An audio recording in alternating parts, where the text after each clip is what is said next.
¿Ya? Listo. Hola, muy buenas tardes a todos.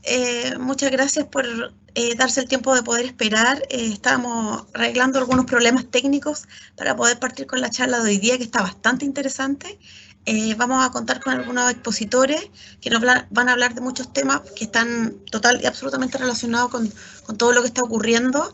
La charla de hoy se llama Donación de sangre en tiempos de coronavirus, pero también vamos a tener el honor de contar con la enfermera encargada del programa de procuramiento y trasplante. Ella es Marcela Algueta, que es enfermera del Hospital Carlos Van Buren. Luego de ello va a hablar con nosotros Octavio, quien es trabajador social y que trabaja en el Centro de Sangre de Valparaíso. Muchos de ustedes lo conocen. Así que yo les quiero dar las gracias a todos quienes hoy día están participando de esta charla. Nuevamente les pido disculpas por el retraso a todos nuestros invitados externos, titulados, docentes. De verdad, muchas gracias que puedan participar de estas instancias, las cuales esperamos repetir en un futuro.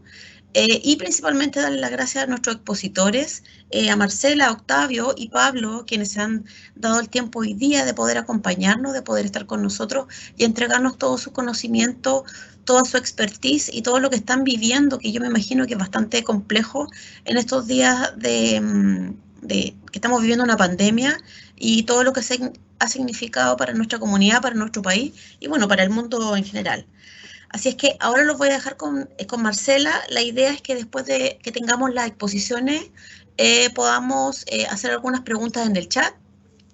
Nuestro coordinador, Eduardo Castillo, va a moderar las preguntas para que sean bastante ordenadas. Marcela, muchas gracias por estar acá. Te dejo. Estaremos atentos a tu exposición. Y muchas gracias de verdad por darte el tiempo de compartir con nosotros tu experiencia. Hola, buenos días, o en realidad casi buenas tardes. ¿Se ve la PPT o no? ¿Se escucha? Sí, Marcela, súper. Ya, perfecto. Bueno, yo soy la enfermera coordinadora del Hospital Carlos Van Buren. Aparte nosotros vemos lo que es la red de salud Valparaíso San Antonio y lo que es Aconcagua, ¿ya?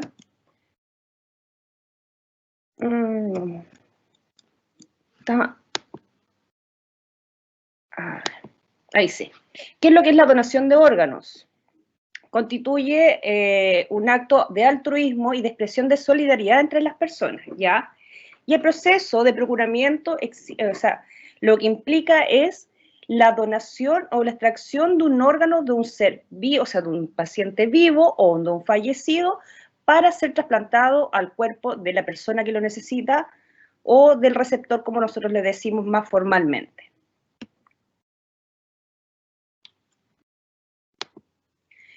La estructura organizacional de lo que es el procuramiento y el trasplante en nuestro país está compuesto desde el Ministerio de Salud por un departamento de procuramiento y trasplante de órganos y tejidos.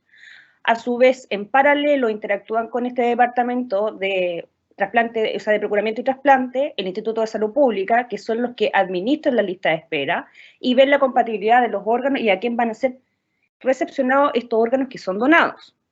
Y otras instituciones como Carabineros, la FACH, para el traslado de, ¿cómo se llama?, de los órganos desde zonas más distantes a la zona y centros de trasplante, ¿ya? En el Departamento de Coordinación de Procuramiento y Trasplante de Órganos y Tejidos existe la coordinación central, que está compuesta por 4 enfermeros, ¿ya? Y están trabajando 24/7 por turnos ellos, y su labor y su función en realidad es más que nada coordinar a los equipos. Cuando se genera un donante en un hospital público o en una clínica, nosotros tenemos que llamar a este coordinador central y él regula qué equipo va a ser, según lo que destina el Instituto de Salud Pública, el tema de qué equipo va a ir a sacar este órgano, a extraer este órgano para poder después trasplantarlo en el receptor adecuado, ¿ya? Está también la unidad de apoyo psicológico, que apoya a las familias que han sido donantes, a las familias de los trasplantados, y aparte también hace un apoyo psicológico y emocional a todas las coordinaciones para siempre estar en una mejora continua de lo que es la comunicación de la muerte, ¿ya? Y aparte está en cada hospital que tenga la capacidad de generar donantes, tenemos una coordinación local de procuramiento. ¿Cuáles son los hospitales que tienen la capacidad de generar donantes? Los hospitales que tienen UCI y urgencias, ¿ya? Y también en su paralelo también hay hospitales que también, aparte de tener una coordinación de procuramiento, tienen una coordinación local de trasplante. Bueno, ¿quiénes pueden ser donantes? Pueden ser donantes personas entre 6 meses hasta 75 años de edad, según criterios clínicos que nosotros como coordinadores vamos evaluando en la anamnesis del paciente o con la entrevista de cada familiar, ¿ya? Pacientes sin antecedentes de virus que se puedan transmitir a través del trasplante, como hepatitis, B y C, VIH, y ahora pacientes que tienen que estar libres del SARS-CoV-2, que es productor del COVID-19. ¿Por qué? Porque no sabemos muy poco de este virus y al trasplantar un paciente con un órgano que puede estar posible SARS-CoV positivo, vamos a hacer que ese paciente receptor de ese órgano adquiera la enfermedad del coronavirus, y al paciente estar inmunosuprimido para que tolere el trasplante, va a cursar con una enfermedad mucho más grave, ¿ya? Es por eso que tienen que ser pacientes también libres de este virus, como lo hacemos con entrevista a los familiares para ver si estuvo expuesto, y aparte, con un escáner de tórax lo corroboramos, y con la PCR que tiene que salir negativa. Además, otro de los requisitos tiene que ser personas que fallezcan por causa neurológica, lo que conocen más como concepto de muerte encefálica, ¿ya? Y pacientes sin antecedentes de algún cáncer.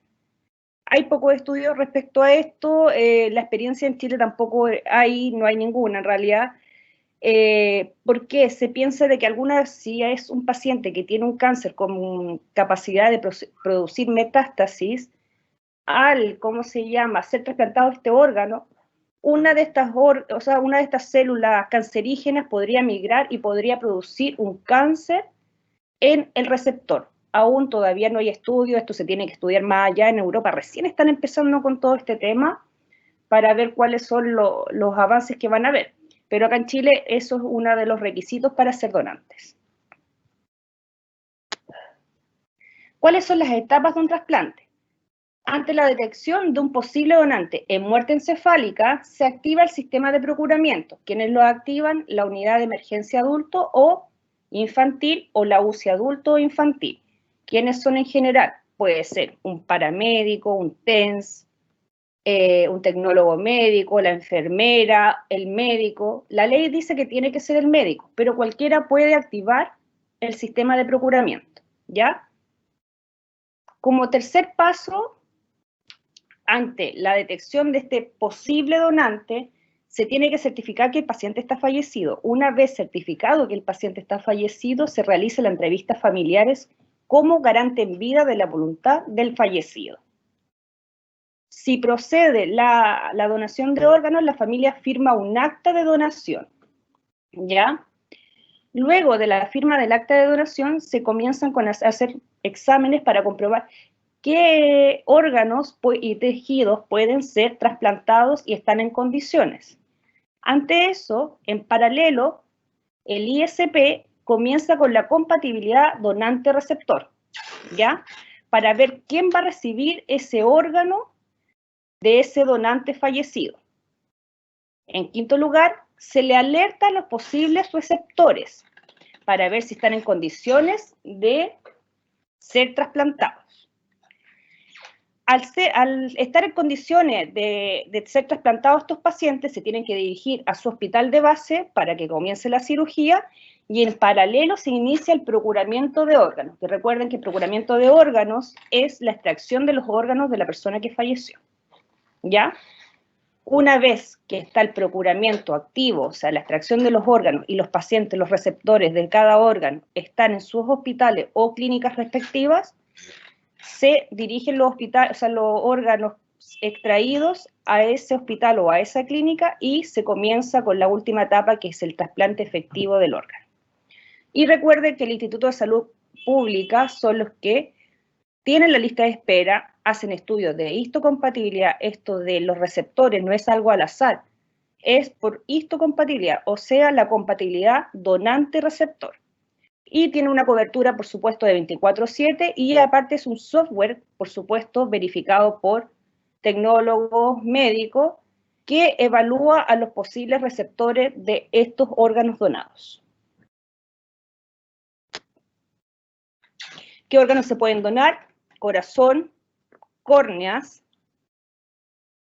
hígado, riñones, hueso, páncreas, válvulas cardíacas, tejidos como piel y, por supuesto, sangre. Ese tema lo van a tocar más adelante los chicos. Fíjense los plazos, tenemos plazos súper acotados. Corazón puede durar hasta 4 horas fuera del cuerpo.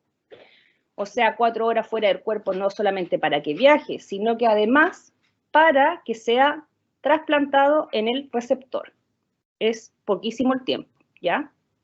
Pulmones, hasta 6 horas hasta que estén ya trasplantados en el receptor. Páncreas, dura un poco más, 16 horas fuera del cuerpo. Hígado, 8 horas. Y siempre, como digo yo, que nosotros trasplantamos siempre riñón, lo más noble, 24 horas los riñones. ¿Cuál ha sido la evolución de los trasplantes por año? Fíjense, el año 2017 tuvimos 457 trasplantes de órganos, el 2018 349 y el año 2019, que fue nuestro récord, fueron 533. Y en total se hicieron 645 trasplantes realizados, 533 de pacientes fallecidos, de donantes fallecidos, y 112 de pacientes donante vivo. ¿Cuáles órganos se pueden ser donados vivos? Riñón, por ejemplo, y algún lóbulo hepático para pacientes pediátricos, que en general son los padres que le donan a sus hijos cuando son muy chiquititos y no hay un receptor, o sea, no hay un posible donante muy rápido y están en falla hepática fulminante. ¿Cuál es el contexto de la pandemia? Que es el tema que nos convoca. Se ha aumentado, en abril se vio un aumento de la actividad de procuramiento y de trasplante. Nosotros pensábamos que la actividad iba a caer por todo el tema de la pandemia, por la ocupación de cama y todo, pero milagrosamente, como queremos decir nosotros, vimos un alza. Fíjense en la zona de abajo, dice que al 30 de abril de 2019 habían 44 pacientes procurados, y ya a la fecha de ahora habían 51, al mismo 30 de abril. O sea, es bastante lo que subió. Fueron 10 pacientes, para nosotros eso son cifras significativas. ¿Ya? Ahora, esto estamos hablando de abril. En mayo la cosa ya disminuyó. Y según los gráficos y la tendencia comenzó, por ejemplo, a bajar desde en otros países. Nosotros nos fijamos mucho en nuestros referentes en general y los referentes a nivel mundial, en realidad, es España. En España siempre nosotros dijimos, bueno, España se colapsó, como todos saben, el sistema de salud por el tema del COVID-19, hubo toda una crisis sanitaria. Bueno, nosotros dijimos, si pasó allá, lo más probable es que pase acá, ¿ya? Entonces, en marzo, cuando hubo el estado de alarma nacional, que comenzó acá en Chile, hubo una baja de donantes, la cual después repuntó. Y luego se empezó a repuntar, tuvo un alza leve y bajó en mayo, alrededor de mayo. Y por ahí, por la fecha ya de junio, vamos recién tomando las semanas de junio para análisis, hay una disminución bastante importante en lo que es la actividad de procuramiento y trasplante, por la cama UCI, por el tema de los equipos que están mermados por muchos, equipos de trasplante y de procuramiento, están también contagiados, se han contagiado o están en cuarentena. Esto no quiere decir que la actividad se ha dejado de dar, no, efectivamente la actividad se sigue dando, nos seguimos rotando, seguimos cubriendo, pero se ha visto mermada.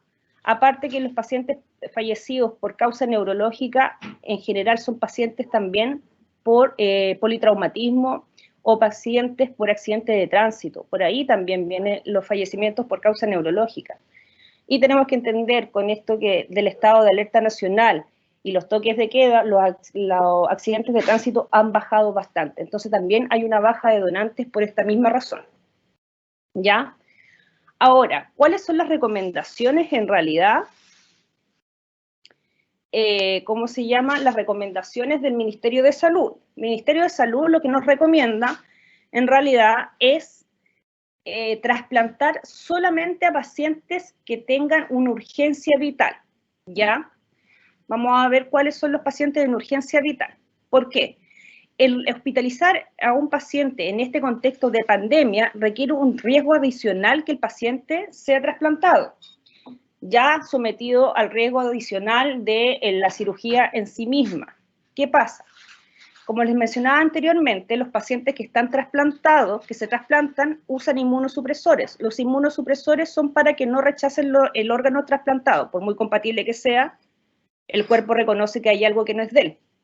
¿Para qué se dan los inmunosupresores entonces? Para disminuir ¿cómo se llama? Este rechazo. Y los inmunosupresores, al disminuir el riesgo de rechazo, lo que hace es bajar las defensas. Entonces ustedes comprenderán que trasplantar a un paciente recién, cuando estamos con altas dosis de inmunosupresores, o sea, el paciente tiene las defensas muy bajas y se llega a contagiar de coronavirus, o sea, de COVID-19, eso todo un tema. Es un paciente que va a cursar con un muy mal pronóstico, ¿ya? Y es de mucho riesgo. Solamente por eso se están haciendo los trasplantes que son de riesgo vital, ¿ya? Miren las cifras, analicemos las cifras. A este año tenemos 362 personas en el país que están esperando un trasplante. 2.130 esperando un riñón, 162 personas un hígado, 36 pulmón, 23 páncreas y 11 personas están en lista de espera para un trasplante cardíaco. Las personas que requieren un trasplante de hígado y de corazón no pueden esperar, ¿ya? Son personas que son urgencia nacional. Es por eso que la actividad se sigue dando, se sigue tratando de pesquisar y actuar sobre todo el universo de posibles donantes para darle una salida a estos pacientes que están esperando un trasplante de hígado y un corazón, ¿ya? Los trasplantes de riñón sí pueden seguir esperando. ¿Por qué dirán ustedes? ¿Discriminación? No, porque hay una máquina que hace la función del riñón. ¿Cuál es? La máquina de hemodiálisis o peritoneodiálisis, ¿ya? Y en España, como yo le decía, que ellos son como los referentes internacionales, según la Organización Nacional de Trasplante, entre el 31 y el 6 de febrero, cuando fue prepandemia, se hicieron 130 trasplantes. Sin embargo, en las semanas de la crisis sanitaria, del pic de la enfermedad, ellos apenas realizaron 3 trasplantes. O sea, fíjense en la, ¿cómo se llama?, en la dualidad de estas cifras, bastante abismante. Nosotros también, yo creo que vamos a ir por ahí, no sé si va a ser tan abismante, pero creo que también vamos a sufrir y vamos a ver en este mes de junio las peores cifras que hemos tenido. Recuerden que los trasplantes de órganos y tejido actualmente son una gran alternativa de tratamiento. No se distingue de raza, ni de edad, ni de credo, ni situación socioeconómica. Solo son pacientes que esperan tener vida de nuevo, postular a una mejor calidad de vida o a una esperanza de vida. Como les decía anteriormente, los pacientes que están en una espera de un hígado, de un corazón, son pacientes que no pueden esperar, no hay ninguna máquina que haga la función hepática o que haga la función cardíaca, como por ejemplo la máquina de hemodiálisis que la hace por el riñón, ¿ya? Es la única forma que tienen estos pacientes de optar a estar vivos. Gracias. No sé si tienen alguna pregunta, alguna consulta o algo. Muchas gracias, Marcela. Nos queda bastante claro todo lo que nos comentaste. La verdad es un tema bastante importante porque la donación de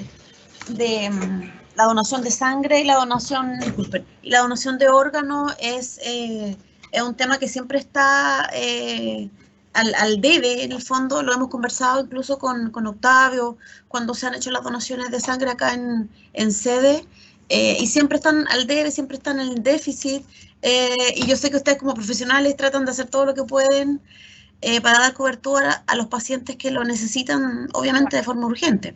Y claro, en estos momentos, en tiempos de coronavirus y todo lo que estamos viviendo, la donación ha bajado significativamente, me imagino yo. Ahí Octavio nos va a contar ahora cómo está el escenario en ese aspecto.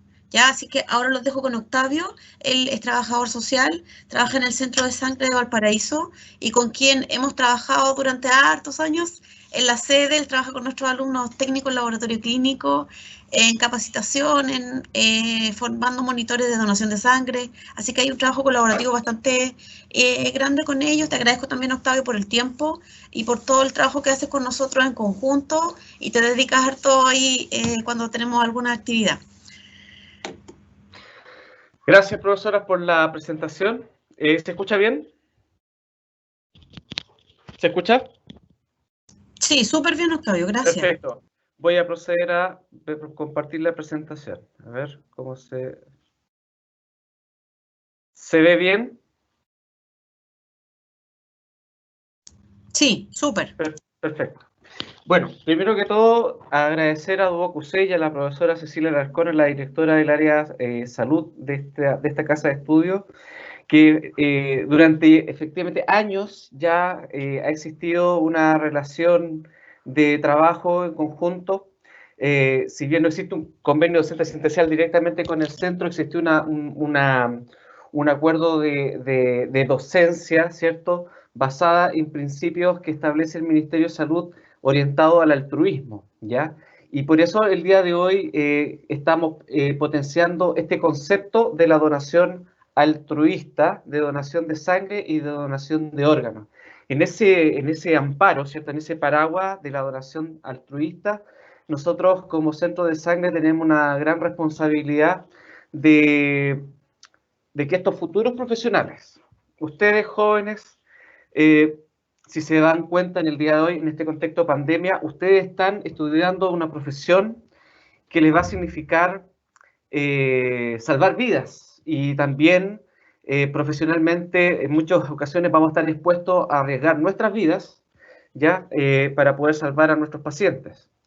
Y hay un abanico de sinfín de funciones que podemos desempeñar y entre ellas es la donación de sangre y donación de órganos.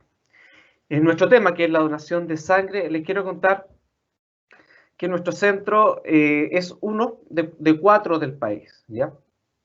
Y que tenemos una responsabilidad de mantener constantemente un abastecimiento de sangre. La gran mayoría de ustedes que está ingresando a la educación superior y que algunos, la tendencia demuestra que los que ingresan a educación superior recién tienen 18 años, la gran mayoría, ¿ya?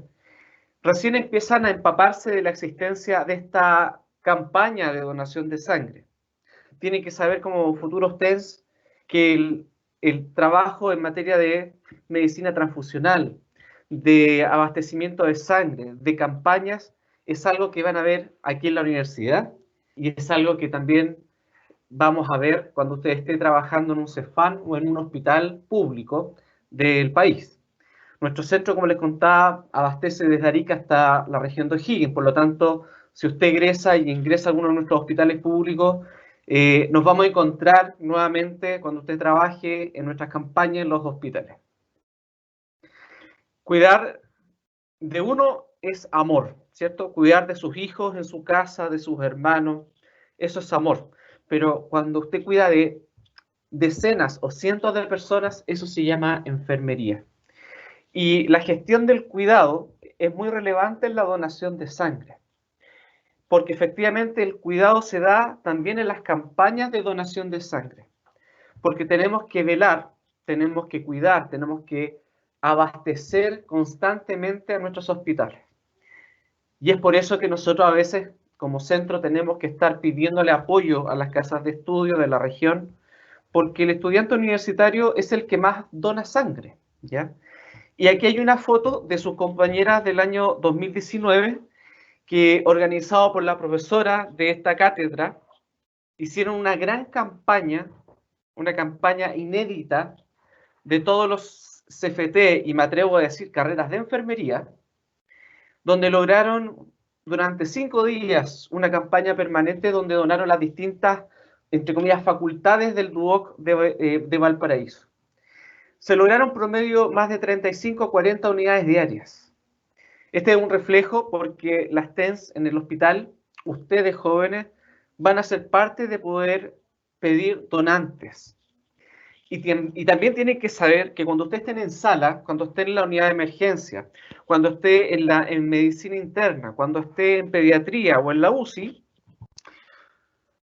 ustedes van a conocer pacientes, muchos de ellos en situación de abandono o que no tienen red familiar, y ¿saben quién va a donar finalmente? Va a ser el médico, va a ser la enfermera, va a ser el TENS. Entonces, ustedes son parte de un voluntariado muy bonito, muy necesario en nuestra red pública. Desde ya agradezco a la profesora que lideró y a Cecilia que nos permitió hacer esta bonita campaña en el año 2019 que fue inédita. Sus compañeras ayudaron en la captación de más de aproximadamente 80 a 90 unidades en estos 5 días. Ahora, ¿qué es la donación de sangre? La donación de sangre es un acto social, es un regalo, porque la persona desde el punto de vista social toma un consentimiento y por medio de ese consentimiento, ¿ya?, acepta poder entregar su sangre a un desconocido o a una persona determinada. Y es un proceso clínico porque es un proceso de extracción de sangre de aproximadamente 450 cc. Y que esta sangre tiene por finalidad ser transfundida en un proceso terapéutico que se llama transfusión de sangre. La transfusión de sangre la ordena principalmente el médico, pero tienen que saber que el personal de TENS participa en el proceso de transfusión al aplicar las vías y al estar en seguimiento del estado del paciente en la transfusión. Tienen que saber que en Chile existen 2 tipos de donación de sangre. Está la donación altruista y está la donación de reposición, ¿ya? La donación altruista es aquella donde una persona regala su sangre para una persona sin la necesidad de saber quién es. Y la donación de reposición, ¿ya?, como su nombre lo dice, es una donación que va orientada a devolver, ¿cierto?, el componente sanguíneo a algún familiar, a algún amigo que lo está necesitando en un hospital. Les doy un ejemplo de la publicidad que tiene nuestro Ministerio de Salud. Y aquí es importante que sepan lo siguiente. Un parto complicado requiere entre 4 y 6 donantes de sangre. ¿Ustedes van a participar en los servicios de maternidad? ¿Van a participar de un parto? Sí. Ustedes pueden trabajar efectivamente apoyando un parto a las matronas, ¿cierto?, y al médico obstetra, y ustedes van a estar al interior de esa unidad y van a ver que efectivamente una mujer puede perder mucha sangre en el parto. ¿Ustedes van a trabajar en las unidades de emergencia? Jóvenes, van a saber, todos los días lamentablemente vamos a ver a personas que sufren, ¿ya?, y que generan un accidente de tránsito. Promedio son 20 a 30 unidades de sangre y ustedes van a participar del proceso también de esa transfusión. Tienen que saber que el Estado garantiza la protección de la salud de todas las personas en nuestro país.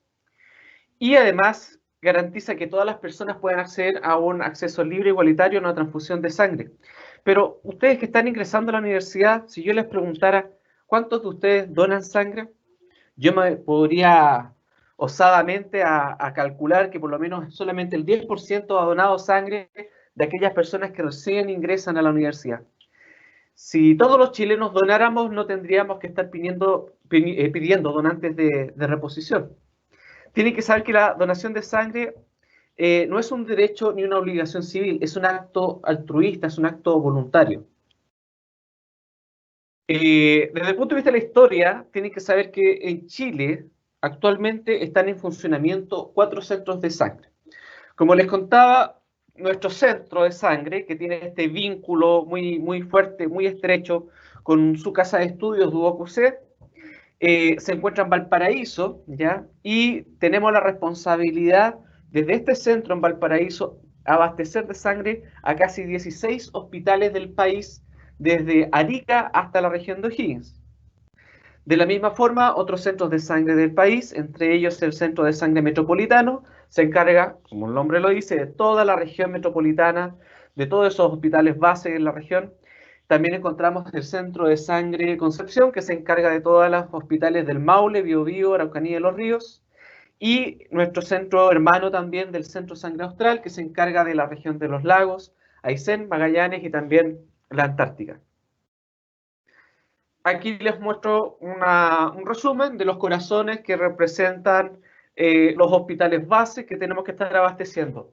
Retomo lo que les contaba del DUOC, ¿cierto? De la campaña que tuvimos con ustedes, por ejemplo, de casi los 90 alumnos que donaron el año pasado.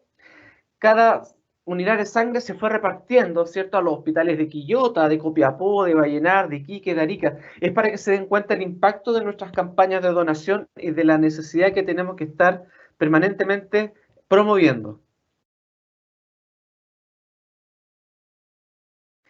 Estamos al servicio de 3,5 millones de habitantes, ¿cierto? Y aquí pueden ver una imagen interna de los fraccionadores que tenemos en el centro de sangre. La profesora Cecilia hablaba de la difícil situación que estamos viviendo hoy en día y efectivamente estamos en una baja significativa en comparación con el año 2019. Esto es preocupante, jóvenes, y aparte de darle esta exposición educativa para que sepan conocimiento técnico en salud, ya que van a utilizar en el hospital, porque a más de alguno de ustedes en el hospital, estando en sala, el familiar le va a preguntar a uno de ustedes, joven, mi esposa que tuvo un parto complicado ayer, joven, y yo vengo a la visita, ¿usted me podría decir, TENS, cuáles son los requisitos para devolver esta sangre? Y usted va a tener que saber cuáles son estos requisitos. O de la misma forma, si usted está trabajando en la unidad de emergencia, el familiar de la persona le va a preguntar a usted, sabe que mi hijo tuvo un accidente, perdió mucha sangre, hicieron 25 transfusiones, ¿cuáles son los requisitos? Es decir, este material técnico usted lo va a ocupar, no lo va a guardar ahí en el cuaderno cuando egrese la carrera, usted lo va a utilizar. Vuelvo a destacar la estadística para que usted la vea. Es necesario que si usted ve esta estadística, se sensibilice. Si usted va a ser futuro funcionario de la salud, ojalá al terminar esta presentación por Instagram nos diga que quiere donar sangre, porque realmente lo necesitamos. Nuestros paramédicos del Hospital Van Buren, nuestros enfermeros del Hospital Van Buren, médicos, tanto del FRIC y Van Buren, ya donaron sangre. Nos falta gente nueva. Fueron 4.035 en el año 2019 y este año, lamentablemente, vamos al mes de abril, 2.476, bastante bajo. Pablo Pardo también les puede contar cómo estamos con el día de hoy. Nosotros estamos ubicados en Valparaíso. Somos un centro que depende del Servicio de Salud Valparaíso San Antonio. Somos, si bien trabajamos en conjunto con el Hospital Van Buren, el Hospital Eduardo Pereira y otros, Salvador y otros hospitales de la región, tenemos una ubicación a un costado del Hospital Van Buren, en un subterráneo al costado del CEFAM Jean-Marie Terry. Yo ahora les voy a dejar con Pablo, que está aquí a mi costado. Gracias, Octavio. ¿Aló? Muchas gracias, Octavio, por la excelente presentación. Te agradezco mucho y al final de todas las exposiciones vamos a hacer la ronda de preguntas, que ya en el chat hay algunas preguntas dirigidas a Marcela y otras preguntas dirigidas a Pablo y Octavio. Así que al final Eduard va a moderar todas las preguntas de forma más o menos ordenada y ahí ustedes van interviniendo con sus respuestas.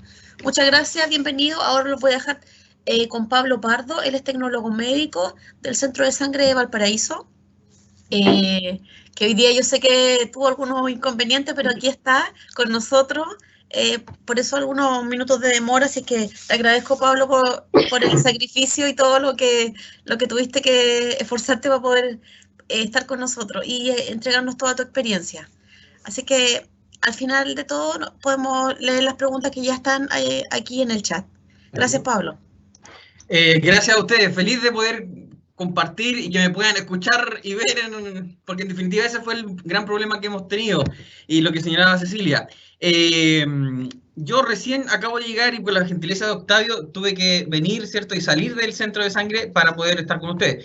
¿Qué es lo que quiero mostrarles? Una presentación que está enfocada en cómo estamos trabajando en el centro con toda la dificultad que acarrea, ¿cierto?, en tiempos de pandemia, que ya es una frase totalmente ya usada y que ya incluso como que hasta cansa escucharla. ¿Se ve, cierto? ¿Me escuchan? Sí, Pablo, súper bien, Perfecto. súper bien, gracias. Perfecto. Bien, primero quiero comenzar con este video para sensibilizar.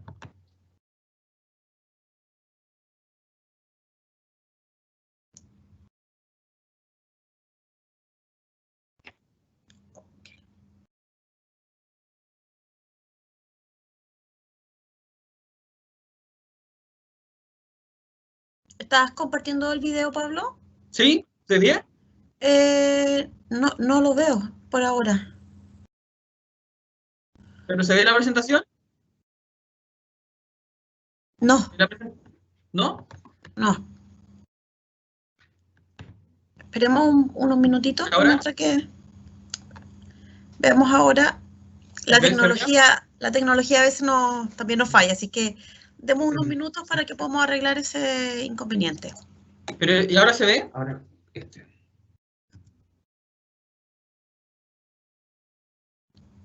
¿Se ve? No, todavía no se ve. Quizás está ahí empezando a proyectar. Les recuerdo a todos nuestros invitados por mientras que al final pueden realizar una encuesta que está publicada también en el chat. Ahí sí se ve la presentación. Ya. Compartir. Perfecto, se ve en azul, ¿cierto? Sí. Ya. Ahora sí. Vamos a ver si se ve el video ahora.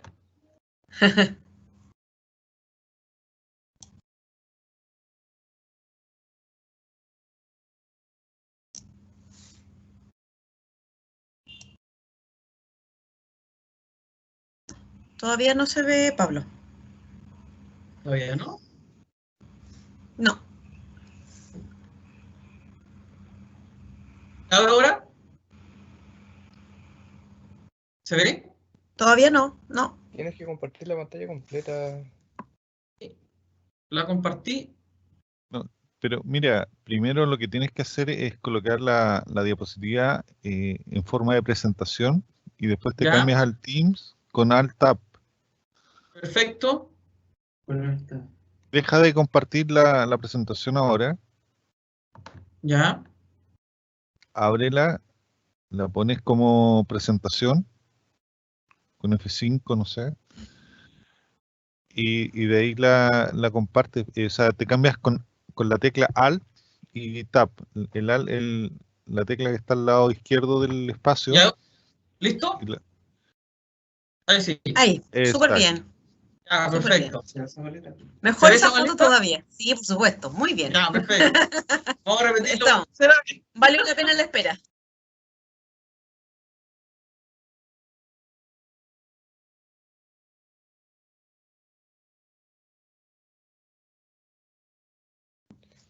Tienes que compartir el audio también.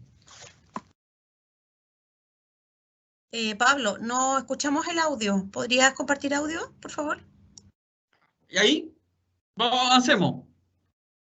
¿Se escucha y se ve bien ahora? Sí, se ve la presentación y te escucha súper bien, pero el Ya, video que compartiste no se escuchaba el audio, pero lo podemos ver después. Sí, lo podemos ver después. Bueno, iniciar básicamente con las palabras de Zabaleta, Jorge Zabaleta, básicamente que decía que estamos en dificultades y que necesitamos de la ayuda de todos. Esta es una imagen básicamente que radica y que plasma que cada corazón que está a la mano derecha de ustedes y cada corazón que está pegado en esa muralla es de un donante voluntario altruista. Y con el paso del tiempo, ahí se ve desde el 30 de marzo hasta el 30 de abril, se ha ido poco a poco llenando y dejando de manifiesto que hay gente que ha ido a donar de forma voluntaria, iniciado ya la pandemia. ¿Qué nos prepara el futuro para los servicios de sangre? ¡Wow! Una pregunta que se hizo por allá por el 2005, en el cual se venía viendo de la centralización, cómo iban a trabajar los hospitales dentro de la medicina transfusional y trabajando, como lo dijo Octavio, centralizadamente en estos 4 centros de sangre.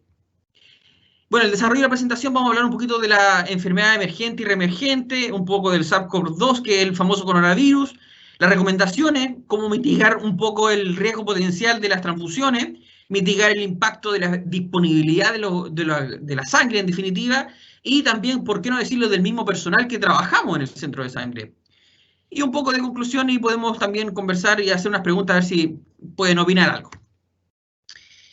¿Qué estamos mirando ahora el día a nuestro alrededor? Que tenemos, como bien lo dijo Octavio, una etapa de la donación y que consiste, ¿cierto?, en etapas que básicamente tenemos que tener a un donante que esté motivado por donar, ya sea un donante voluntario o de reposición, y que vaya a donar sangre y cumpla ciertos prerequisitos. Se entreviste y done sangre. Eso en términos sencillos es la donación de sangre. Pero tenemos que estos 2 tipos de donantes de sangre vamos a tener un comportamiento totalmente distinto de acuerdo a la actividad del año, si hay feriado, si hoy día hay una gripe y un problema de poder salir de la casa. Uno de estos 2 donantes se va a ver más afectado en poder ir a donar sangre. ¿Ya? ¿Se entiende? Y el mismo proceso sigue para todos. Nosotros teníamos este proceso tanto en las colectas móviles, donde ustedes nos facilitaban abiertamente, ¿cierto?, un espacio dentro de su institución, y se seguía en paralelo generando atención de donante en la colecta fija, que es donde está la casa del donante en Blas Cuevas 985, soy el Litre Valparaíso. Pero, por todo el contexto que estamos viviendo, la colecta móvil se tuvo que dejar de realizar. Una, porque ustedes, como educación superior, pueden dejar de funcionar, obviamente, porque hay que tener resguardo, no hay que acudir a la aglomeración, y obviamente no tenemos lugar donde frecuentar donde habitualmente había estos potenciales donantes. Y no solamente con ustedes, con todas las organizaciones. Y otro punto que no puede llevarse a cabo es porque el lugar de la extracción tiene que constantemente estar sanitizándose. Y para eso es muy variable de un lugar a otro. Y entonces, obviamente, se dejó solamente la atención de casa del donante como atención normal. Las colectas móviles no se están realizando. Los prerequisitos importantes. Estos prerequisitos están para garantizar la salud del donante, pero también para garantizar la salud de los pacientes. Es aquí donde incorporamos un nuevo prerequisito con respecto a lo que estamos viviendo. Siempre tienen que saber que todas las preguntas que se hacen a los donantes básicamente son para evidenciar un riesgo y que ese riesgo no llegue a los pacientes, a 1 o 2 o 3 pacientes. Porque muchas veces uno puede estar sin los síntomas, asintomático, ¿cierto? El examen puede salir negativo o no reactivo y estamos en el famoso periodo de ventana. Y esto para toda infección. Virus, parásitos, bacterias. Por eso es importante ver la actitud de riesgo. Quiero concretar que nosotros tenemos un brote y que ya se ha mantenido por mucho tiempo. Estamos hablando de que a nivel mundial inició el 31 de diciembre y esto ha permanecido en el tiempo y cada vez se ve más complicada la situación en Chile. Ahora, la gran pregunta dentro del área de la medicina transfusional es, ¿existe riesgo de transmitir el SARS-CoV-2, que es el famoso coronavirus, en la transfusión? Eso es, para orden de cosas, es el pilar fundamental ante cualquier brote. Es saber si se puede o no transmitir desde un donante a un paciente. Y la respuesta de la OPS, o la Organización Panamericana de la Salud, junto con la OMS, la Organización Mundial de la Salud, nos dice que no hay informes de casos de receptores de sangre con respecto al coronavirus. ¿Ya? Quiero señalar también que en el mundo, en el tiempo del planeta, han existido muchísimos virus, bacterias y parásitos que nos han atacado, tanto con zoonosis como también enfermedades propias del humano. y la medicina transfusional siempre, en todo el tiempo, ha tenido que adaptarse. Y este es el caso. Vamos a ver algunos ejemplos. El síndrome respiratorio agudo grave, causado en 2002 en China, el famoso SARS, es causado por un coronavirus. O sea, ya nosotros teníamos la experiencia ya por el inicio del 2000 de un coronavirus, que ustedes a lo mejor no lo recuerdan. Después viene el famoso MERS, que es el síndrome respiratorio del coronavirus del Oriente Medio, causado también por un coronavirus, causando un poquito de los mismos síntomas que nosotros estamos hoy día evidenciando. Nuevamente, un grupo de virus, en este caso de la familia del coronavirus, atacaba, obviamente, pero era mucho menos reducido, era más reducido a quienes atacaba, ¿ya? Era mucho más controlado. También hemos tenido contagio con virus como el Zika, famoso también como el año 2015, en el cual causado por un vector, ¿cierto? El vector en este caso era un mosquito, picaba e ingresaba el virus. Lo que uno más recuerda es que si a una mujer embarazada le picaba, producía una microcefalia en el recién nacido, ¿ya? ¿Qué más? En Osorno, la fiebre Q causada por una bacteria, Coxiella burnetii, traspasada por animales o leche de bovinos, ovinos, en Osorno específicamente, evitó obviamente que las personas pudieran donar sangre, porque al traspasar esa bacteria causaba la muerte a los pacientes, ¿ya? Todo este tipo de infecciones nosotros hemos tenido que adaptarnos. La famosa fiebre Q, a lo mejor para nosotros que estamos en la quinta región, en la región de Valparaíso, ni la recordamos, pero créanme que los de Osorno y nosotros que trabajamos en medicina transfusional tuvimos que obviamente incorporar medidas ante esta infección, porque obviamente si a alguien, un estudiante que viene de Osorno, o más bien encarga unos quesillos o mantequilla o tiene familia de Osorno y lo viene a ver, era un potencial donante que tenía que ser postergado su donación. Hemos tenido dengue, zika, chikungunya, esto ya es actual y que hemos obviamente tenido que actualizar y hacer mucho más acuciosa la entrevista en definitiva para que los donantes no tengan que infectar a los pacientes. Bien, ¿qué es el coronavirus? Ustedes ya lo saben, es un famoso virus que tiene como periodo de incubación entre 1 a 14 días, con media de 5 a 6 días. El modo de transmisión, todos lo conocen, gotitas o gotículas, con contactos también con fomites, que son objetos inanimados, y la tasa de letalidad va a depender obviamente del lugar y de la evolución del mismo virus, pero se estima que cerca del 2%. Bien. Manejo en la donación de sangre. ¿Qué es lo que primero nos tuvimos que preguntar? Y la pregunta número 1 era si es transmisible o no por la medicina transfusional. O sea, ¿es o no transmisible? Ya sabemos que la Organización Mundial de la Salud, la OPS, nos dijo que no tenían evidencia. Con eso nos dijo, ¿puede o no puede? Porque no tenemos evidencia. No nos está diciendo que no es transmisible, y tampoco nos está diciendo que es transmisible. Entonces quedamos sin una respuesta concreta. Entonces teníamos que, de todas maneras, salvaguardar y tomar las precauciones del caso. Otra cosa, ¿se puede contraer COVID-19 a través de la donación de sangre? Importante porque muchos donantes creen que se pueden infectar, y no solamente con coronavirus, sino con VIH, etc. Y la respuesta es no, porque básicamente las medidas de seguridad, de esterilidad, las hemos llevado siempre.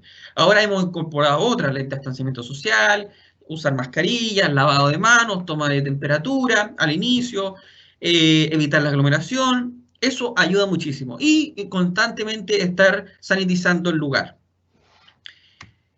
Después, ¿hacen exámenes para el COVID-19 a la donación extraída? Otra pregunta que puede también surgir. ¿Hacemos exámenes o no? La respuesta es no. No hacemos exámenes para ver si el donante tiene COVID-19 o no. Lo que tenemos es la entrevista como regla. Y eso lo voy a explicar por qué. Porque nosotros todavía no podemos instaurar un laboratorio de biología molecular, y si lo tuviéramos, también está cuestionado, que ya lo vamos a ver por la cantidad de cadenas de ARN que está en un ml, en cada donante, si es que lo tuviera un donante.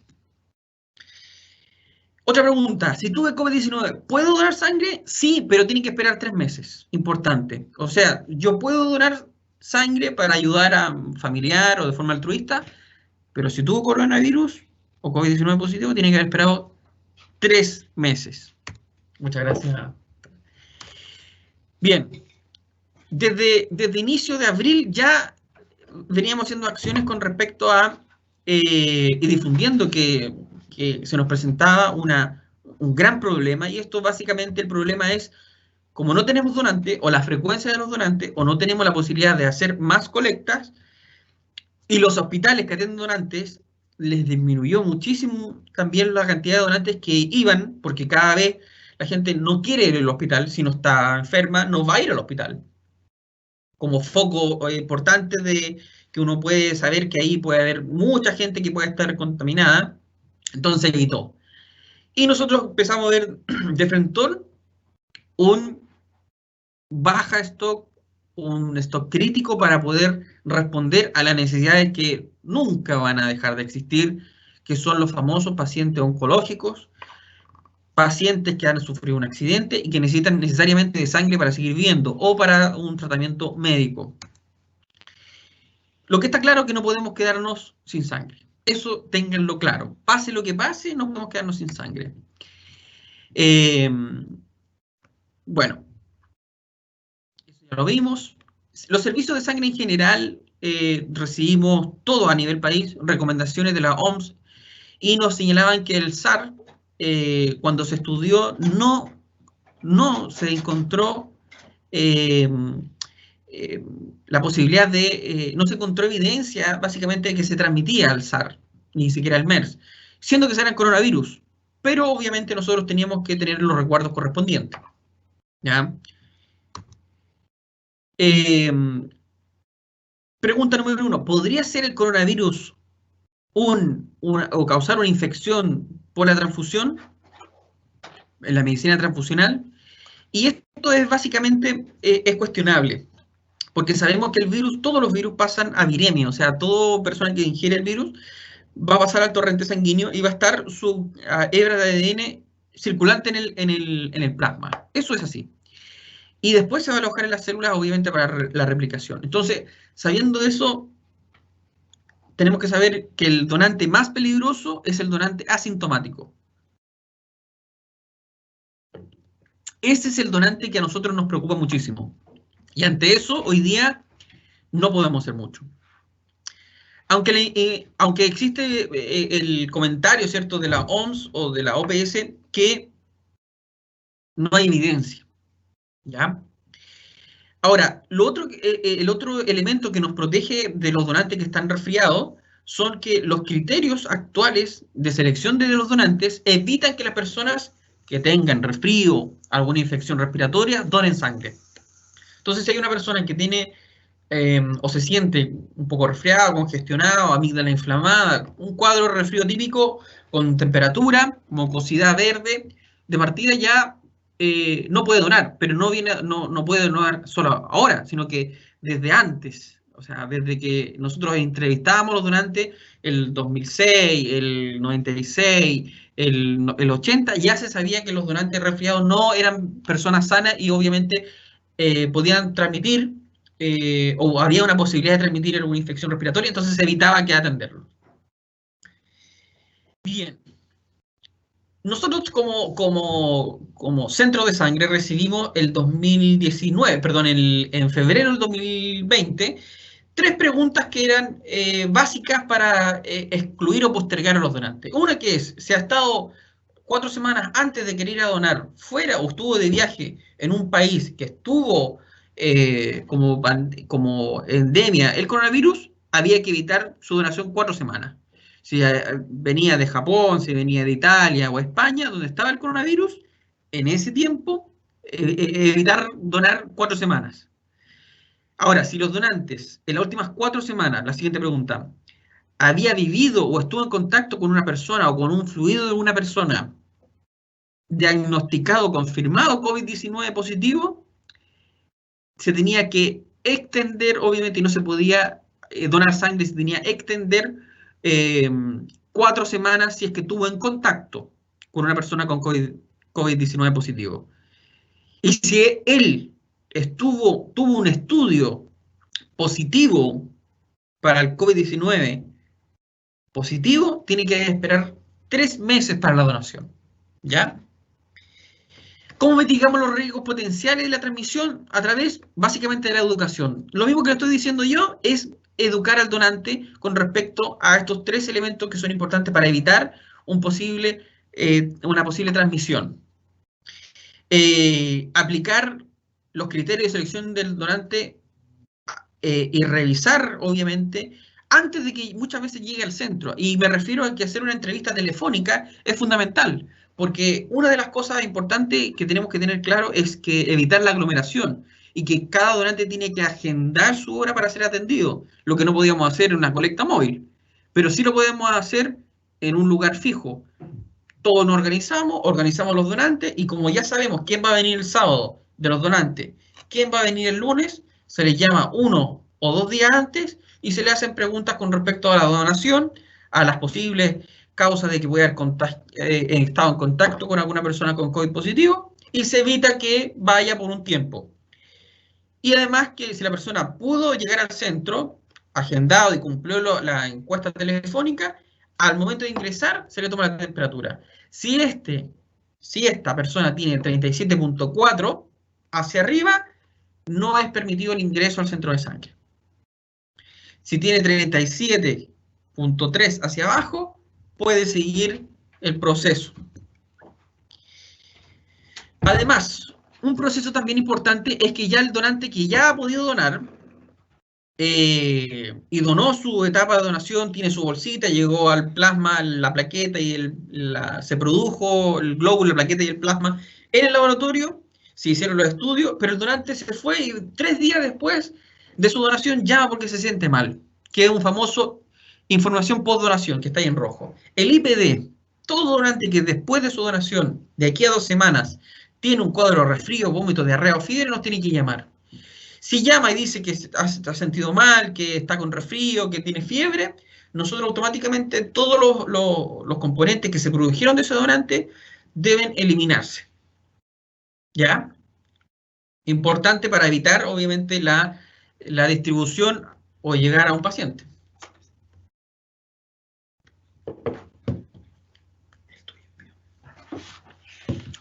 Otra cosa, perdón, que estábamos hablando era la prueba de laboratorio. Es cuestionable el tema de realizar PCR, o más que nada el NAT, con beneficio, y esto básicamente, ustedes todos saben que la muestra se hace nasofaringea con un hisopo, esta muestra se manda a hacer PCR.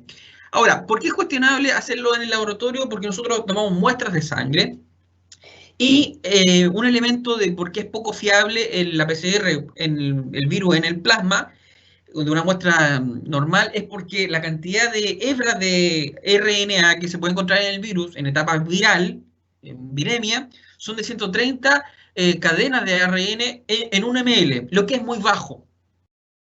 Sobre 200 en 1 ml ya podemos estar hablando de una muestra relativamente buena.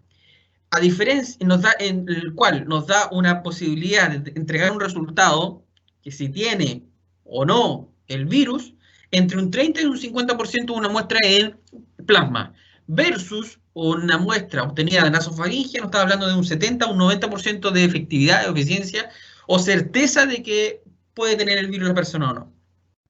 Otro elemento que para mitigar el riesgo para transmitir de un donante, sobre todo el donante ese asintomático que quiere ir a donar sangre y no lo podemos pesquisar porque se siente bien, ¿cierto?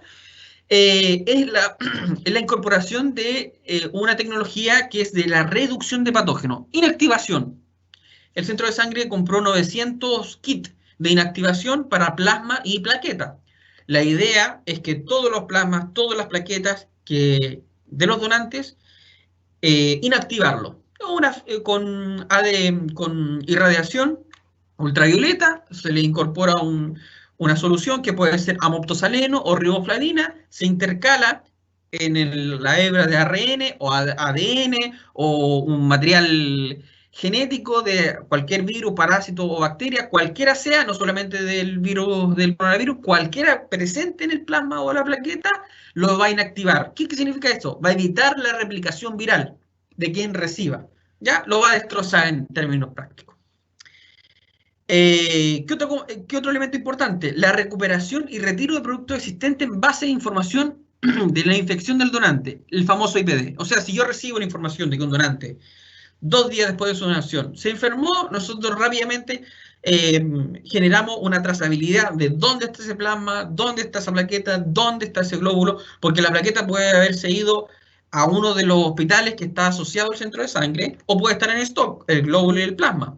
Entonces es fácil recuperarlo, pero si está fuera y distribuido a alguno de los hospitales, se tiene que dar el aviso y obviamente avisar que se tiene que eliminar. Ahora, en el caso de que se haya transfundido, de nuevo tenemos que avisar al encargado de medicina transfusional de los hospitales y colocar en contacto con el médico para el tratamiento.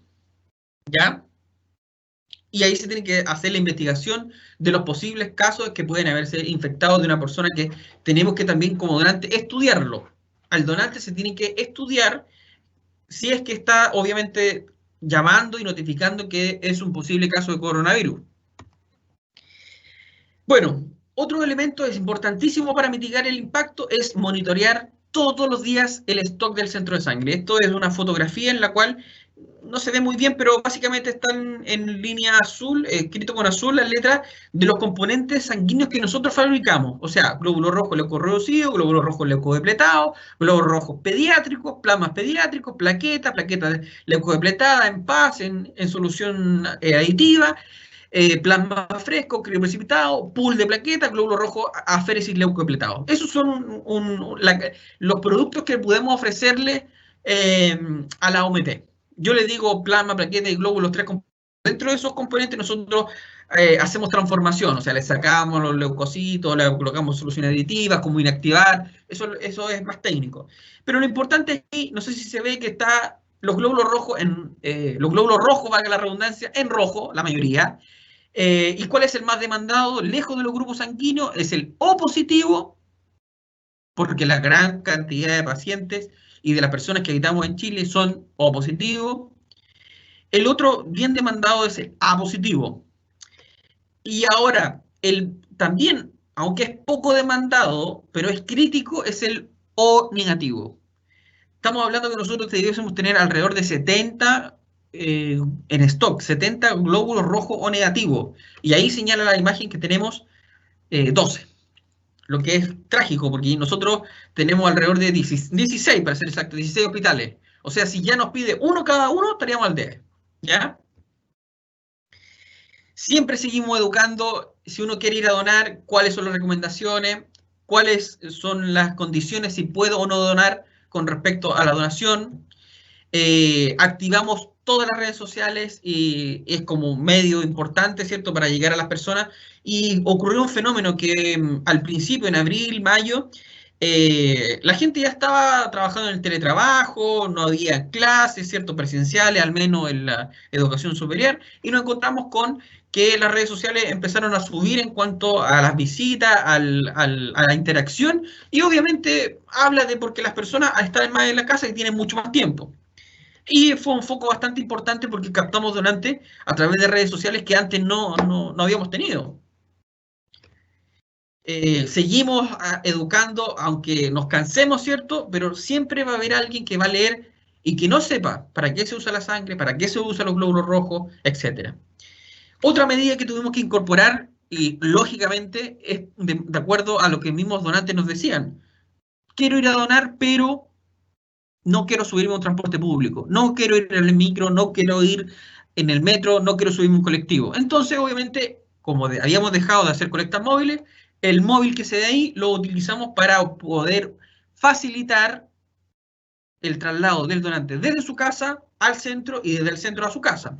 Y la verdad es que nos ha ido bastante bien, porque muchas personas lo han tomado y han preguntado por esta medida.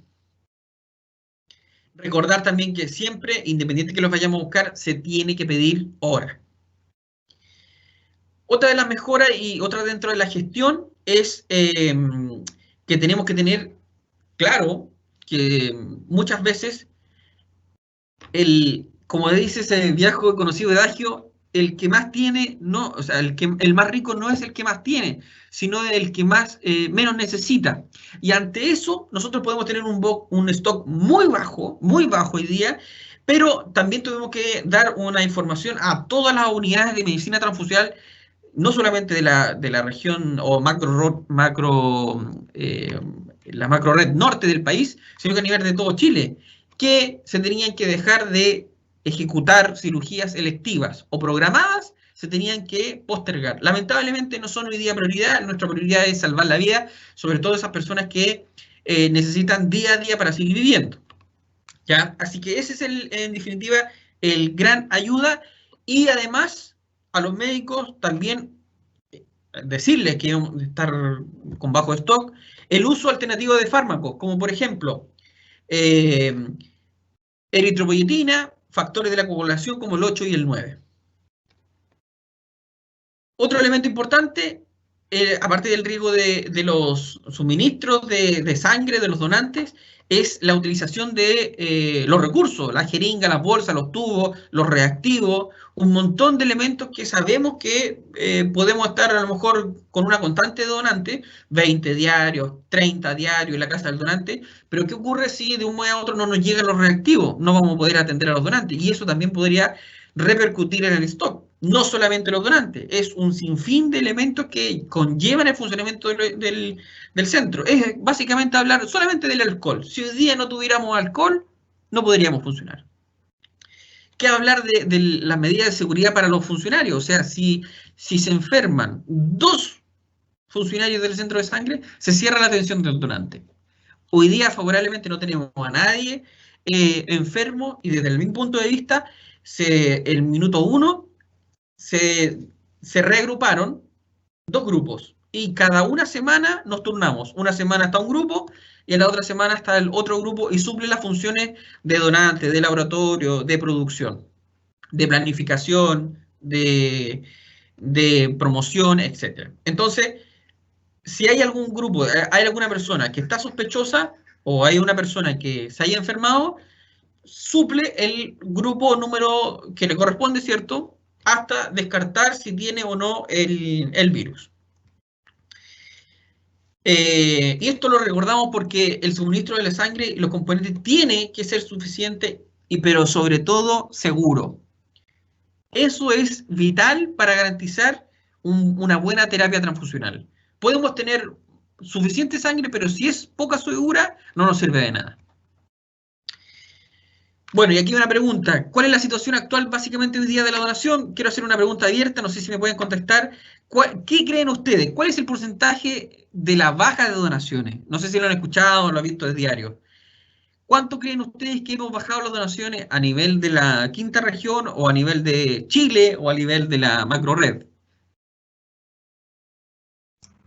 Wow. Buena pregunta, pero yo me imagino que harto. Claro, pero pueden hacerlo con porcentaje también más fácil. ¿Cuánto creen ustedes? Quizá en el chat alguien quiere escribir. Nadie se atreve, parece. No. Fueron a almorzar. ¿Cómo vuelvo atrás? Mira, el chat está bien activo, Pablo. Ya, no lo veo. Está bien activo, sí. Pero al final de la presentación vamos a leer todas las preguntas, pero por ahora nadie se atreve a dar un porcentaje más o menos de lo que pregunta. Ya, perfecto. Bueno, y la otra pregunta es, ¿quiénes creen ustedes quiénes están asistiendo a donar sangre? De los 2 grupos, de los donantes de reposición o familiares, o los donantes voluntarios. ¿Quiénes creen ustedes que es el que está hoy día más asistiendo? ¿Quién predomina? Yo creo que predomina el donante del familiar, que tiene que ir a donar porque el familiar lo necesita. Creo que eso es lo que la gente está priorizando. O sea, más que priorizando, se siente un poco la obligación de hacerlo. Claro, es lógico pensarlo, ¿cierto? Claro, claro. Sí, no sé si doy la respuesta ahora o después.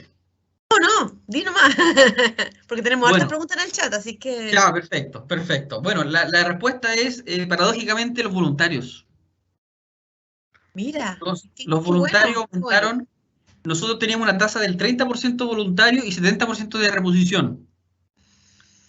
Eso en tiempos normales. Y hoy día Ya. estamos en un 53% voluntarios y un 47% de reposición.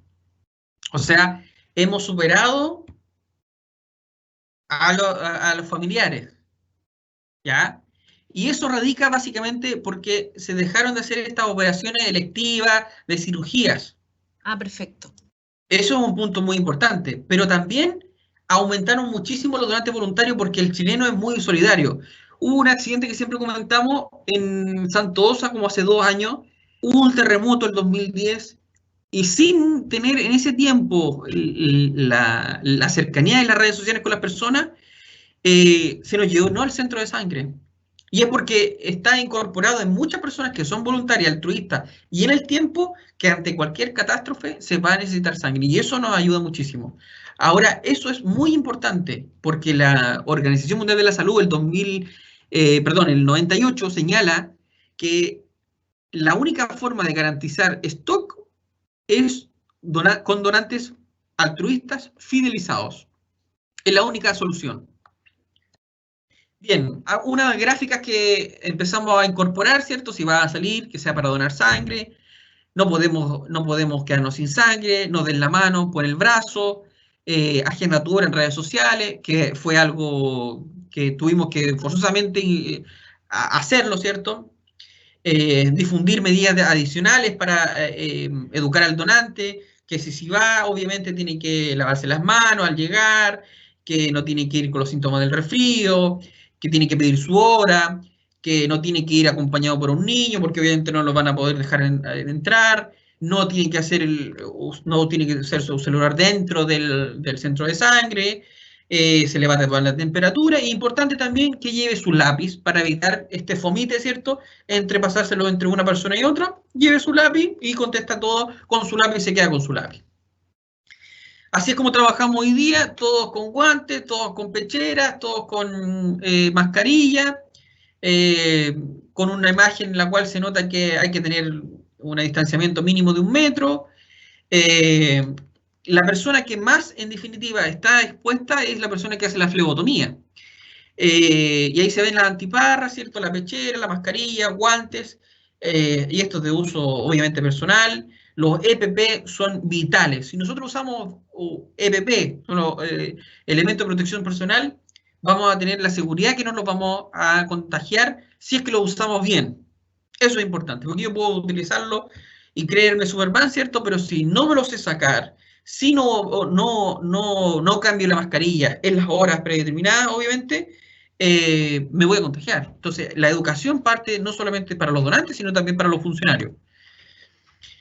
Un poco plasmar cómo estamos, esta foto hace como 2 semanas, en la cual ya el corazón se ve cada vez más rebosante de corazoncitos, y esperemos que llenemos toda la muralla con corazones de los donantes voluntarios altruistas. Polémica, la famosa polémica, que esto fue el 25 de mayo con el plasma inmune, que se le preguntó... Ay, sí. Eso era Sí. una de mis preguntas que tenía para el final, pero qué bueno que vas a hablar de eso ahora. O sea, no lo voy a tocar un poco, y es básicamente porque hay un estudio que estuve en una charla escuchando en México, y básicamente el plasma, hoy día no hay un estudio concreto que señale que el plasma convaleciente, el plasma de una persona contagiada, tenga sea curativo para los pacientes graves. Eso es importante.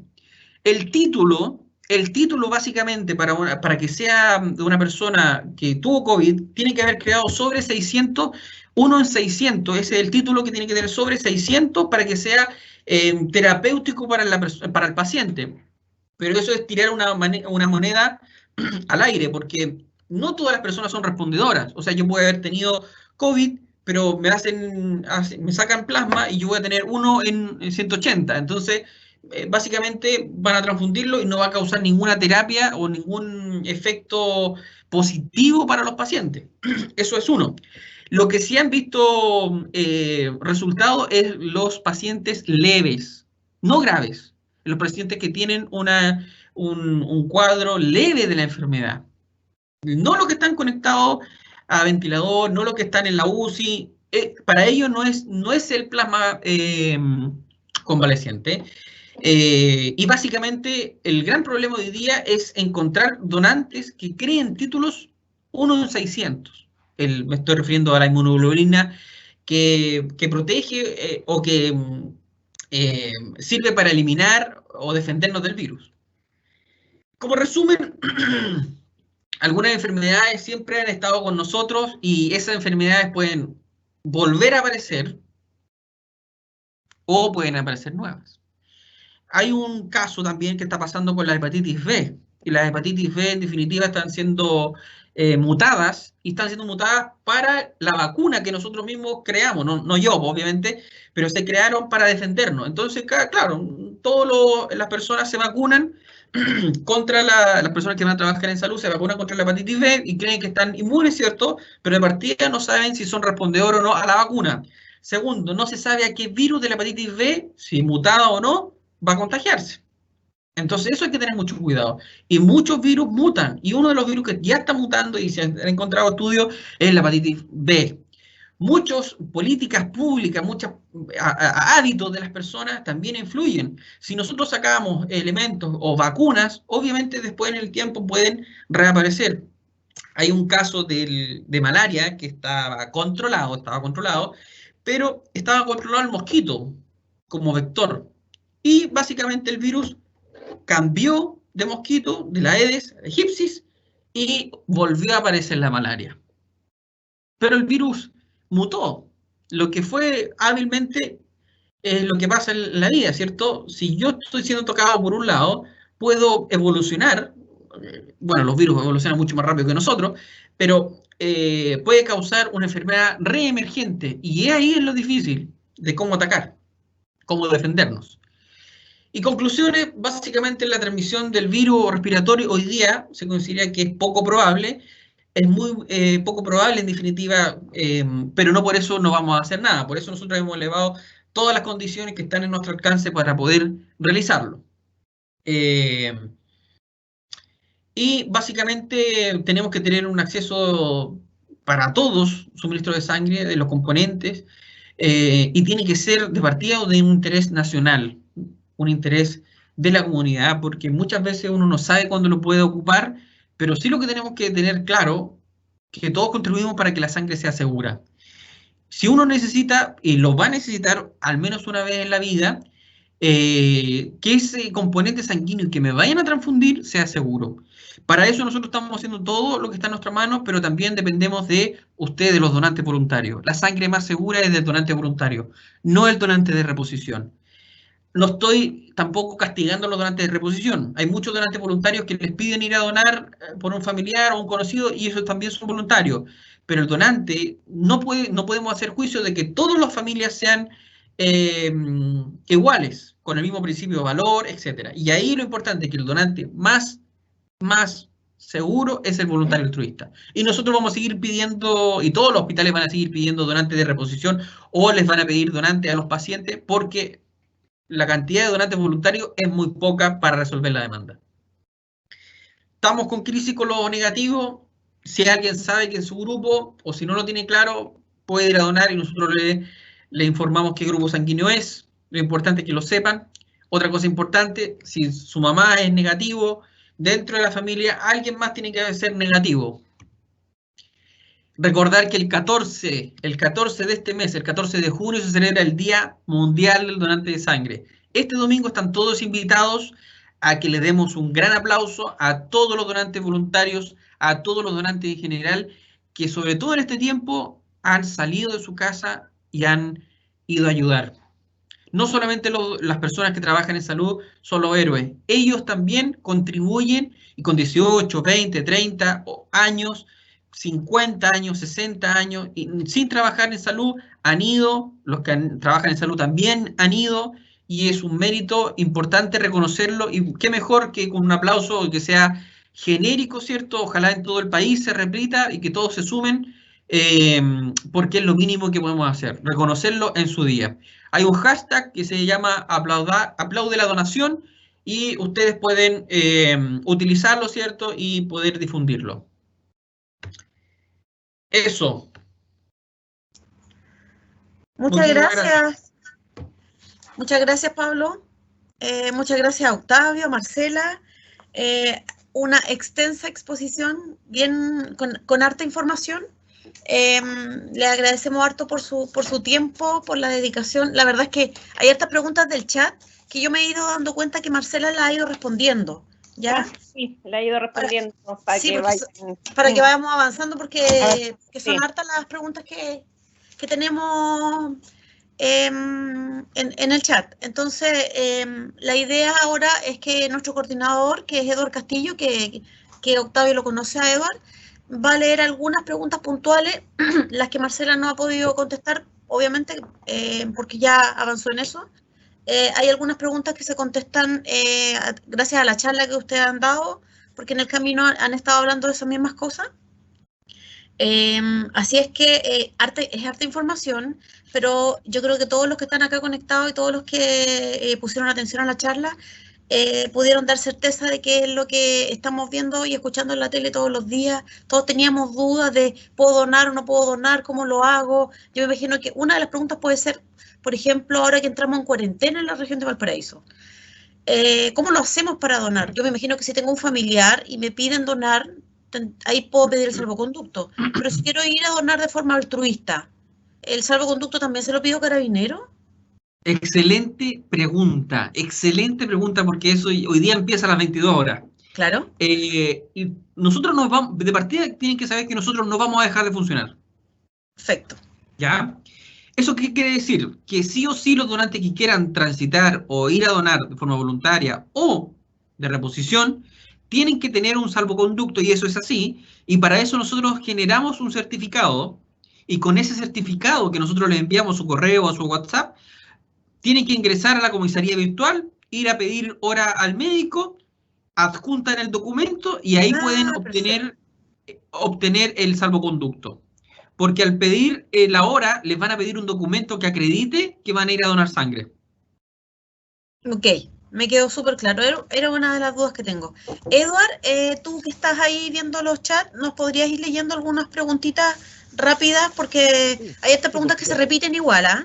Algunas ya las hemos publicado en el chat público para que vean las respuestas que nos ha dado y ha escrito directamente los expositores. Y algunas, bueno, palabras de agradecimiento hacia cada uno de los expositores por parte de los participantes, ¿no? Una pregunta que igual algo mencionaron en relación a la irradiación. Dice, ¿a todos los componentes se les envía a irradiación o solo los sospechosos? Excelente pregunta, excelente pregunta. Nosotros tenemos que realizarlo a los que se generen plasma y plaquetas de una donación. Lo ideal es tener claro que a qué público de las plaquetas, a qué público de los plasmas. Nosotros para eso tenemos que estar constantemente viendo el stock.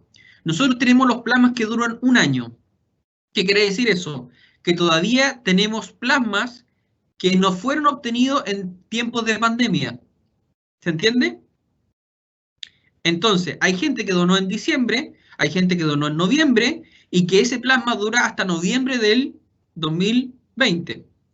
Por esa misma razón, nosotros tenemos que ir manejando de acuerdo a la stock. O sea, lo principal hoy día irradiar son las plaquetas. Los glóbulos rojos no se pueden irradiar, lamentablemente, y no se pueden irradiar porque obviamente reduce su vida útil. Ante eso, estamos irradiando yo diría un porcentaje cerca del 70% a las plaquetas, y el plasma se está seleccionando de acuerdo al stock. O sea, si estamos en un stock bajo de O positivo y ya tenemos que empezar a usar los plasmas que son de donantes que han donado en abril o en marzo y que son obviamente en la etapa de pandemia, lo estamos irradiando. No sé si me di a explicar bien. ¿Sí? Bien, Súper. bien, sí. Otra pregunta me dice, un paciente que fallece, pero no es donante de órganos, ¿el servicio de salud igual puede hablar con los familiares para solicitar la autorización del retiro de órganos? Creo que más dirigida hacia Marcela, parece. Sí, a ver, hay una controversia, se generó todo un tema con esto porque el registro civil tiene un registro de no donantes. Ese registro de no donantes es un registro poco fidedigno. A muy pocas personas les preguntan efectivamente si es o no es donante el oficial del registro civil cuando uno va a sacar el carnet, o el de la municipalidad en su defecto cuando uno renueva el permiso o saca el permiso de conducir. Es por esta razón de que nosotros como coordinadores validábamos esta opinión, porque de repente en el registro civil aparecía como no donante y la familia solamente, o sea, sola, ante la comunicación de fallecimiento del paciente, se acercaban y hablaban espontáneamente de donación de órganos. Ahora, la ley dicta que nosotros solo por el hecho de ser, de cumplir 18 años, ser mayor de edad, somos donantes por el solo ministerio de la ley. Eso quiere decir, a menos lo contrario, que uno fuera a hacer el documento formal, o sea, con un notario, que es un documento que es gratis, para verificar que uno no es donante, y inscribirse aparte en el registro civil. Ahora, la Coordinación Nacional de Procuramiento y Trasplante, dependiente del Ministerio, con el registro civil, están depurando esta información del registro civil y se está solicitando que las personas que registran como no donantes ratifiquen esta voluntad, ¿ya? Así que desde el próximo año, efectivamente, ya no se les va a preguntar a la familia porque la familia era el garante en vida. De repente salía en el registro civil como no donante y la familia decía, no, si él siempre fue donante, eso es un mal registro, o salía como donante y la familia decía, no, sabe que él nunca fue donante, incluso tiene otro documento, nos manifestó y todo. Ahora esto se va a ratificar a través del registro civil, el registro de no donantes, y ya no se le va a preguntar a la familia, sino que a la familia se le va a informar ¿cómo se llama? El manifiesto del fallecido como donante o no, que va a estar ratificado en el registro civil. Ahora hay un plazo mayor a un año porque esto se retrasó con el tema de la pandemia, para hacer esta depuración de datos. Ya, pero siempre lo más importante es que la familia sepa la voluntad del fallecido de donar o no. Ya muchas familias se encuentran, estas en general son muertes muy prematuras o son muertes accidentales. Al ser de esta índole, cuando uno se acerca y le habla a la familia de donación, la familia queda bien impactada porque muchas familias no lo hablan. Es por eso que las familias en general dicen que no, ¿ya? Y nos dicen que no porque quedan como la duda de, ¿habrá querido donar, no habrá querido donar? Y ante la duda mejor se abstienen, ¿ya? Es por eso que nosotros preguntamos también a la familia. Pero si sale ahora, desde el próximo año, si sale como registrado como no donante en el registro civil, no se va a poder intervenir a la familia ni preguntarle, porque ese va a ser el registro válido. Bien, consultan igual en el chat, dice, yo quiero ser donante. No sé si ustedes pueden entregar alguna línea directa para poder entonces canalizar esta solicitud de parte de las alumnas, no sé, o de los que están en el chat. Donante de órganos, donante de sangre. De pronto, no sé si de pronto canalizar alguna, después podemos enviar a los participantes alguna línea directa para que se contacten con ustedes. Pienso que sería como la mejor opción. Bien, algunas palabras también de agradecimiento de parte de las personas que nos han acompañado. En el fondo, agradeciendo cada una de las intervenciones. El rol del técnico en la donación de órganos, no sé, también por ahí leí esa pregunta. Ah, súper importante, gracias. Es lo que yo les decía al principio de la presentación.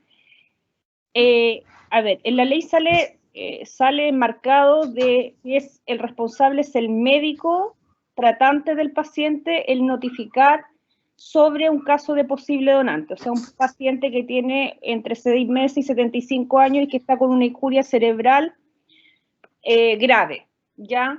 Pero en general nosotros las notificaciones que recibimos son del equipo de enfermería, estoy hablando del equipo de enfermería de TENS, de enfermeras sobre todo. Ellos son los que siempre están al lado del paciente y están acompañándolo en todo el proceso y en el proceso de la familia de duelo, y ellos son los que activan el sistema. el rol es el cuidado para la mantención del fallecido, para la extracción de los órganos, y el otro rol es el rol de notificación, que es uno de los roles más importantes en el tema de la donación de órganos, que sin eso no se podría dar la actividad de procuramiento ni de trasplante en el país. Ya, así que tienen un rol súper relevante, porque siempre por ahí se piensa que solamente los profesionales son los que activan el sistema, o que el médico, o que la enfermera, o de repente muchos piensan que solamente el médico. No. Acá todos tenemos un deber con la sociedad, un deber con nuestro, ¿cómo se llama?, como nuestros funcionarios de salud y con nuestros pacientes, de activar un sistema que es una ley en Chile, que es un programa, que no es algo tan, no queda como en la anécdota, es un programa ministerial, entonces se tiene que activar. Ante la sospecha hay un número, o incluso ustedes pueden llamar a la central telefónica de cada hospital en donde se encuentren trabajando, haciendo una práctica, y decir, ¿saben qué? Yo tengo sospecha de que este podría ser un posible donante, y se comunica la central telefónica con los coordinadores de procuramiento, o en su defecto informarle a la enfermera o recordarle al médico que tiene que notificar también. Y eso tiene que hacerse un registro activo, porque las fichas se auditan para ver también cómo va el tema de la notificación. Pero un rol súper importante el de los TENS. Bien, bueno, sé que muchas dudas fueron, la verdad, respondidas en la exposición de ustedes, quedó muy claro. No sé, por parte de Cecilia, si hay alguna otra pregunta. La verdad, damos gracias a todos los participantes, cada uno de los alumnos, docentes y, bueno, personas que nos acompañaron. Con respecto a la misma solicitud que se hizo en otras ocasiones, es de pronto estas presentaciones, si podemos tener algún resumen o este mismo material para entregarlo a los alumnos y puedan también compartirlo con otros. Sí, yo puedo hacer un resumen de la presentación y mandárselas para que tengan como apunte, ningún problema.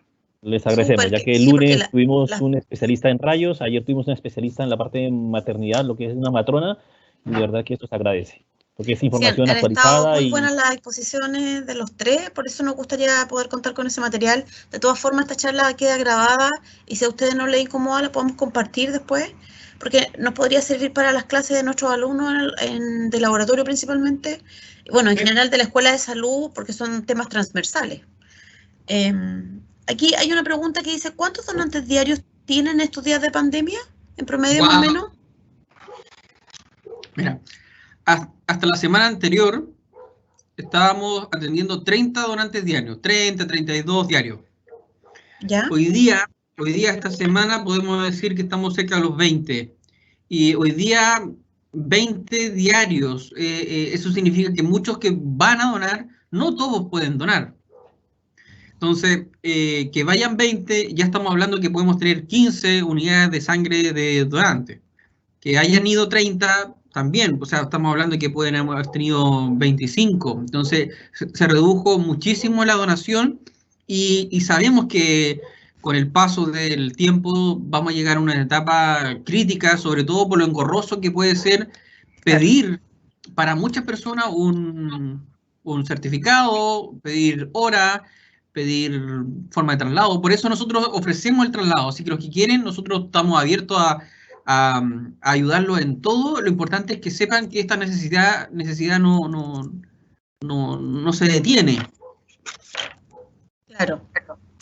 Perfecto, sí, y la mayoría de las preguntas que leemos acá en el chat ya dio respuesta con la exposición que ustedes mismos dieron. Eso significa que nuestros asistentes están bien al tanto de todo lo que está pasando, porque las preguntas están directamente relacionadas con lo mismo que ustedes hablaron.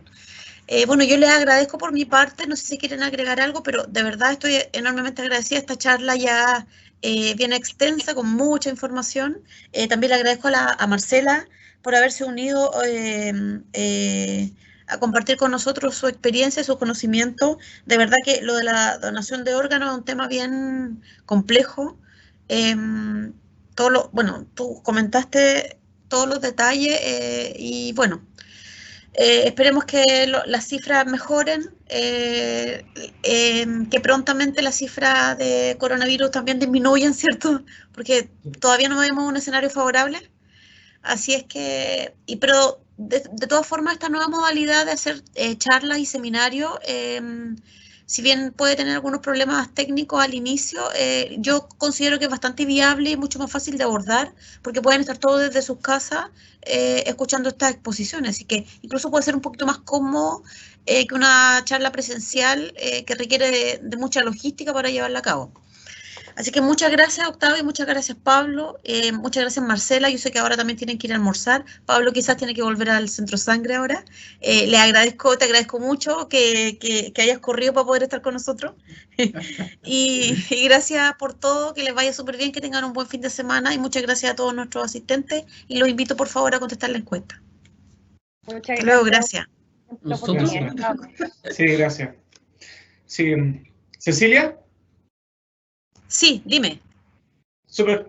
Muchas gracias, Cecilia, a Erwin y a la Gabriela y al profesor Castillo por esta gestión. De verdad lo agradecemos. Si hay algún alumno del Duoc que quiera donar sangre, por favor, cuando nos diga por Instagram o Facebook, ojalá diga, lo primero, soy alumna del Duoc, ¿ya? Para poder hacerte una estadística más adelante, Cecilia, para ver fantástico, ya. el impacto de la charla. Todo aquel alumno que quiera donar sangre, por Instagram o Facebook, diga primero que es alumno del Duoc, ¿ya? Para saber que estuvo en la charla, ¿ya? Ok, súper, muchas gracias. Ya que estén bien, buena tarde para todos. Hasta luego. Muchas gracias, buen fin de semana para todos, se cuidan. Chao, chao, un placer.